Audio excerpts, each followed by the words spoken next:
English నేర్చుకునేటువంటి విధానంలో గ్రామర్తో అవసరం లేదా, ఒట్టిగానే మాటలతో నేర్పిస్తా అనేటోళ్ళు ఉంటారు అంటారు. కానీ grammar means grammar is the science of language. ఒక భాష విజ్ఞాన శాస్త్రం. అది నియమ నిబంధనలతోటి ఏర్పడ్డది సైన్స్. అది మరి ఇసుక దుబ్బ మీద మనం ఇల్లు కడితే ఉంటుందా?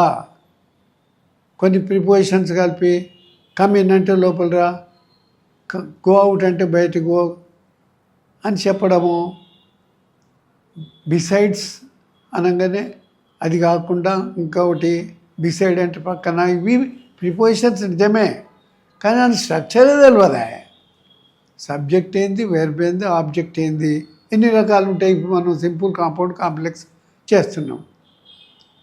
అందులో కంజక్షన్స్ ఏవి వాడాలి?